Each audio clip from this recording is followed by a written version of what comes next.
तो बाव लोग, मैंने स्क्विड गेम सीजन 2 को दोबारा देखा, क्या करें खुद को रोक नहीं पाया और मुझे बहुत सी अमेजिंग डिटेल्स मिली हैं, यानी हिडन डिटेल्स, जो डेफिनेटली बहुत लोगों ने मिस कर दी होगी। तो अभी बात करते हैं एंड देखते हैं कि ये डिटेल्स फ्यूचर स्टोरी के लिए कुछ थ्योरी सेट करती हैं या नहीं। आज सिर्फ 10 से 12 डिटेल्स को ही कवर करेंगे out of the 35 hidden details. सबसे पहले काउंटर करेंगे इस फिशमैन को जिसके पास गिहुन का जीपीएस ट्रैकर मिला था। क्या लगता है ये वाकई में रैंडम गाय यानी फिशमैन ही होगा? I don't think so. मुझे लगता है ये भी फ्रंटमैन का आदमी है और मुझे तो ये भी लगता है कि ये वीआईपीज में से कहीं एक ना हो, क्योंकि अगर आपने नोटिस किया होगा तो इस बंदे ने भी पिंक कलर की जैकेट डाल रखी है। देखो, थ्योरी बेस पर अगर बात करें तो इस गेम का जो मास्टरमाइंड है उसे लोगों के साथ खेलने में बहुत मजा आता है, खासकर उनकी फीलिंग्स के साथ, और वो हर बार चैलेंज करता है और हर बार जीतता भी है। खुद को बहुत बड़ा जीनियस और दूसरों को लूजर समझता है। अगर ये फिशमैन फ्रंटमैन का ही आदमी है तो इसने सीधा हिंट दिया जुनहो को ये पिंक जैकेट के साथ, और जस्ट उसकी एक बात में ये लोग मान भी गए उस फिशमैन की, जब वो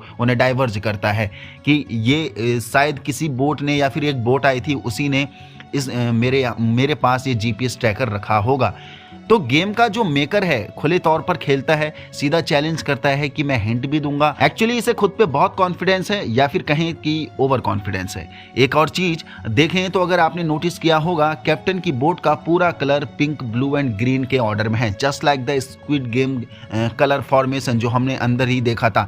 एंड अगेन मेकर चैलेंज कर रहा है कि दम है तो पकड़ के दिखाओ। देन अगेन शो कर रहा है गेम का मेकर हाई कॉन्फिडेंस के साथ कि ये मैं क्लू छोड़ रहा हूं, तुम्हारे दिमाग में ताकत है तो फिगर आउट कर लो और पकड़ लो। जबकि गेम का मेकर बहुत अच्छी तरीके से जानता है कि जुनहो इस गेम आइलैंड में रहकर जा चुका है और उसने ये सारी की डिटेल्स यहाँ गेम के अंदर रहकर देख कर गया है या देखी है। फिर भी ये डायरेक्ट चैलेंज करना चाहता है, बट चूतिया जुनहो है जिसे ये मेजर डिटेल्स पकड़ में आ नहीं रही हैं। सब कुछ उसके सामने है लेकिन फिर भी वो डीपली रिसर्च कर रहा है, जबकि यही नहीं करना है। और ये कहावत शायद जुनहो के लिए ही तैयार करी गई होगी या बनाई गई होगी कि बगल में छोरा और शहर में ढिंढोरा।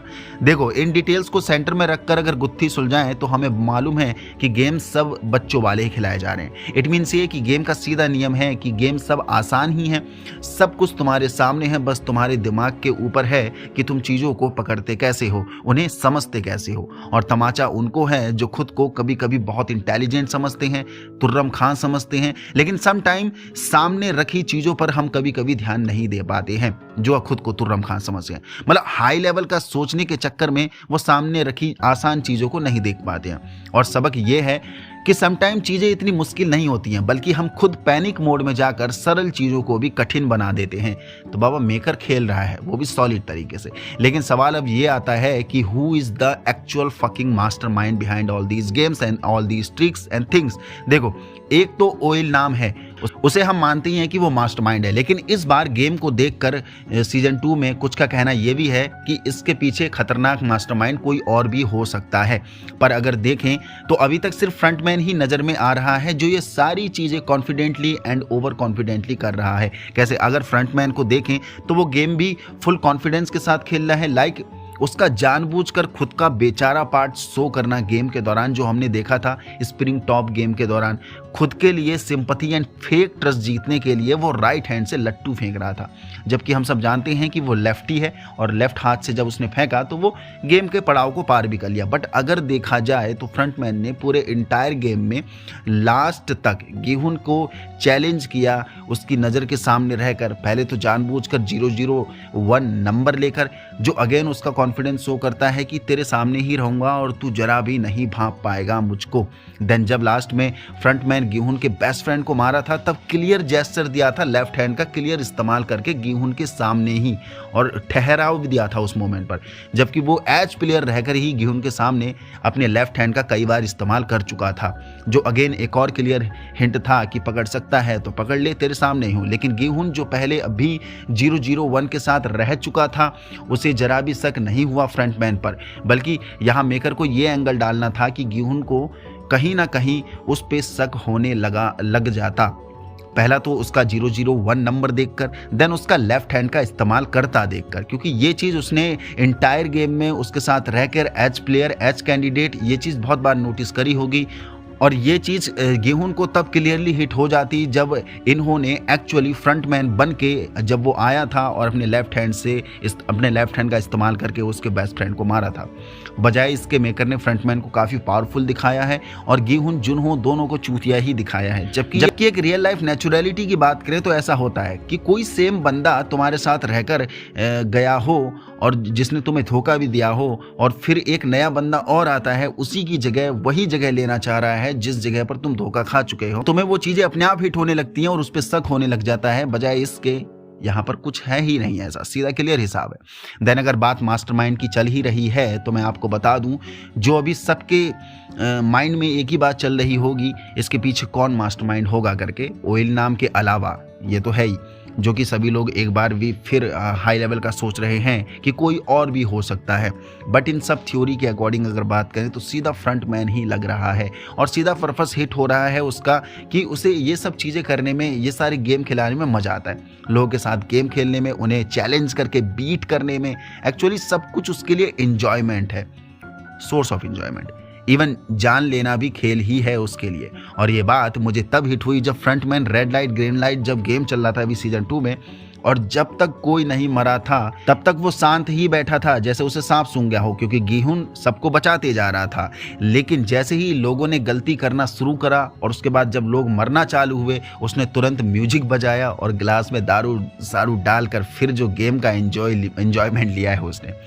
तो अभी तक जो थ्योरी सेट कर रहे थे कि हम फ्रंटमैन के लिए, कि वो पैसों के लिए कर रहा होगा ये काम या फिर किसी दबाव में आकर, या कहीं ब्रेन वॉश तो नहीं है वो, तो बाबा वो बस मजे के लिए कर रहा है ये सब, क्योंकि उसे लोगों के दिमाग के साथ खेलकर, उनकी फीलिंग्स के साथ खेलकर, उन्हें चैलेंज कर उनके इमोशंस के साथ खेलकर देन बुरी तरीके से हरा कर मजा आता है। So he is the actual fucking mastermind. और अगर फ्रंटमैन को हराना है गेहूं को, तो उसी की तरह सोचकर गेहूं को उसके गेम में उसे ही हराना होगा, जो वो खुद को बहुत ज़्यादा तुर्रम खान समझता है। क्योंकि अगर देखा जाए तो फ्रंटमैन की मेंटलिटी ये है, वो आम लोगों को इमोशंस एंड डिजायर्स का गुलाम समझता है, जो वो इन सब से काफ़ी ऊपर निकल चुका है बहुत पहले ही, जो उसे डेफिनेटली ओइल नाम ने ही हेल्प करी होगी। दैट्स वाई कि फ्रंटमैन इतना सब कुछ आसानी से मैनेज कर रहा है और मजे भी ले रहा है। Now talk about some more theories and details. बहुतों का मानना है कि फ्रंटमैन ओइल नाम का बेटा है। देखो कुछ डायरेक्ट क्लूज भी हैं इसके पीछे। लाइक हमने देखा कि फ्रंटमैन दूध पीना पसंद नहीं करता, जो उसने प्रेग्नेंट लेडी को अपना दूध दे दिया था। अब चलते हैं सीजन 1 में, जहां ओइल नाम गेहूं से बात करता है और गेहूं से बोलता है कि मेरा बेटा भी प्लेन मिल्क पसंद नहीं करता है पीना, क्योंकि गेहूं ने वॉलंटियर से चॉकलेट मिल्क मांगा था, अगर आपको याद होगा सीजन 1 में। एक तो ये थ्योरी है, इसके बेस पर लोग अज्यूम कर रहे हैं कि शायद हाँ फ्रंटमैन ओइल नाम का बेटा हो। दूसरा ये कि हमने देखा ओइल नाम के द्वारा इस गेम को बनाया गया था और सीजन 1 में ओइल नाम ने सिर्फ पार्टिसिपेट नहीं किया था, बल्कि पूरी ईमानदारी के साथ गेम को खेला था, उसकी गरिमा को बनाया के रखा था। तो हो सकता है एज सन फ्रंटमैन भी इस गेम को खेलकर अपने फादर की मेमोरी को रिकॉल कर रहा होगा, उसके फादर का ये गेम फॉर्मेशन एंड डिसीजंस का रेस्पेक्ट कर रहा होगा गेम खेलकर। तो ये एंगल भी हो सकता है। लेकिन इसके साथ साथ कुछ लोगों का ये भी कहना है कि फ्रंटमैन ओइल नाम को एक मेंटोर टाइप मानता होगा, जो उसके बहुत क्लोज होगा। दैट्स वाई कि फ्रंटमैन इतनी लॉयल्टी से सारे काम भी कर रहा है। और मेंटोर मानने का कारण ये भी होगा कि जब फ्रंटमैन ने अपनी बीवी बच्चे खोए होंगे तो ओइल नाम ने ही उसे इमोशनली एंड मेंटली उस दुख से बाहर निकलने के लिए बहुत हेल्प करी होगी, मदद करी होगी। तभी तो फ्रंटमैन भी पत्थर दिल बना हुआ है, जस्ट लाइक ओइल नाम। लोगों को मारने पर जरा भी अफसोस नहीं होता, उल्टा जब गेम चलता है और लोग मरना शुरू होते हैं तो वो दारू के साथ म्यूजिक चलाकर गेम को एंजॉय करता है। बाकी देखते हैं भाई, वो तो सीजन 3 में ही पता चलेगा कि फ्रंटमैन ओइल नाम का बेटा है या उसका चेला है। बाकी अब लगाते हैं यहाँ विराम। आज हमने लगभग 10 से 12 हिडन डिटेल्स को कवर करके थ्योरी सेट करी है। अभी बहुत सी हिडन डिटेल्स हैं जिनकी मदद से डेफिनेटली हम फ्यूचर स्टोरी के लिए कुछ थ्योरीज जरूर सेट कर सकते हैं या करेंगे। लेकिन खत्म करने से पहले आप लोगों को ये थ्योरी कितनी पसंद आई कि वो फिशमैन कहीं one of of the VIP player तो नहीं है। बाकी इसके साथ साथ एक शक ये भी जा रहा है कि इस बार शायद सारे वीआईपीज फ्रंटमैन की तरह ही गेम को खेल रहे होंगे या खेल रहे हैं, लेकिन मेकर ने सिर्फ हम सब का फोकस अभी फ्रंटमैन के ऊपर ही रख रखा है हमें चूतिया बनाने के लिए। तो इस पे आगे वीडियो में बात करेंगे, क्योंकि कुछ डिटेल्स पकड़ में आई हैं जो सीजन 1 से भी मैंने डिग आउट करी है। तो इस टॉपिक पर अभी ये पूरा काम हुआ नहीं है, नेक्स्ट वीडियो में इसे पूरा कवर करते हैं बहुत ही अच्छी तरीके से। तो कीप इन टच, और नए लोग हो तो यस सब्सक्राइब कर लेना। बाकी रेगुलर व्यूअर्स आपको पता ही है, यहाँ तक पहुँच गए हो तो उसका मतलब वीडियो पसंद आए तो लाइक कर दीजिए, नए हो तो चैनल को सब्सक्राइब कर दीजिए। एंड कुछ और थ्योरीज आपकी तरफ से हैं जो शायद मुझसे भी ना पकड़ी गई होंगी तो जरूर बता के जाना, क्योंकि आगे हम उन पे बात कर सकते हैं।